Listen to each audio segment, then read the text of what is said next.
Let's start this off. Stanley Johnson, the former lottery pick by the Detroit Pistons, has made it clear that he would like to come back and play in Detroit. I would welcome Stanley Johnson back. I got no problem with it. He's better in a limited role, and he played pretty well for the Lakers last year. Now, he still sucks shooting. That very clear. He's very inconsistent. I think he's at like 30% last year for the Lakers. So he's not going to be Steph Curry. He's not going to be a world beater from behind the arc, but he has great size for either forward position. He can play defense. And from what I remember, he could run in transition. And if the Pistons are going to continue to switch everything, might as well get a guy that's 6'8", can play either forward position and can play some defense. And he's still, 25 years old? I'd give him a shot in Detroit again. Why not? What about you, though, Anthony? I think he's 25 or 26. I was actually kind of surprised, like when I saw it on my timeline, because it was like, I think he was doing like a Ask Me Anything, but I guess that's what you do when you're not playing basketball anymore, I guess. You kind of do those on a regular on Twitter, but I wouldn't hate it, but I would probably only give him a two-way contract type of deal. I wouldn't really give him, like, I would cut Buddy Boeheim because I think he's useless. You know that. I've been on the record for that for quite some time. I would just give him a two-way deal. To your point, like, since we do switch everything, it would make sense to have a defensive forward that can't switch like 1 through 4. But I don't know. This feels like kind of like taboo for Pistons fans to bring up, like a guy that they had so much time invested and hopes for, and he didn't pan out. He was saying how if Troy drafted him, his career would have been different. And he went through a lot of trauma when he was young, which I don't know if a lot of Pistons fans remember. When he got drafted, his mom died like 2 days later. I remember that.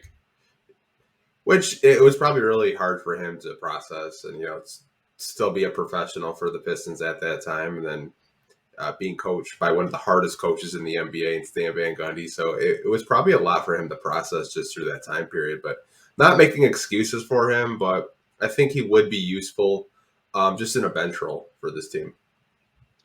So there was a quote on there that he said, love to right the wrong. What was the wrong that he's trying to right? Like, I guess I don't remember his ending in Detroit. I didn't think it was a bad breakup. I just thought, the Pistons had cut him because he just wasn't living up to the hype of being drafted, 8th overall. But do you know what the whole right the wrong thing is about? I have no idea. Maybe he felt like maybe he wasn't utilized the right way because Van Gundy and Casey just stuck him in the corner and tried to make him a spot-up shooter. I don't know what the wrong was. Maybe he felt like he didn't try his hardest during his time here in Detroit, but I would like to know what the wrong is too. I don't know. Yeah, if there's someone in the comments or watching this right now, please feel free to share with us if you know what the answer is, because I don't know. I don't remember his time being that wrong, but maybe you're right. Maybe it was just that he wants to come back to Detroit and work harder and try to live up to the draft billing, I guess. I don't know, but I guess, are we both in agreement that it makes basketball sense to bring Stanley Johnson back? Yeah, I mean, if you're trying to win, you're trying to compete, you're trying to, get better defensively because you're one of the worst defenses in the NBA. But it makes sense defensively if that's what you want to do. You want to look at it, but it doesn't look like the Pistons are really concerned about being a good defensive team or just being a good basketball team in general right now. I think they're pretty content of where they're at. Do you think this is kind of like a last-ditch effort for Stanley Johnson to stay in the NBA, going back to his former team, kind of begging and pleading to come back? I think it's just an audition, honestly. Like, I think he just wants to play basketball, not even just for the Pistons. Like, I believe he spent time with the Lakers, spent time with the Raptors. Like, I think he's useful in today's NBA. If you need a defender, you need, energy off the bench. But, I mean, it's kind of sad that he is out of the league. I mean, I feel like he'd be a useful player in today's NBA, but that's just me.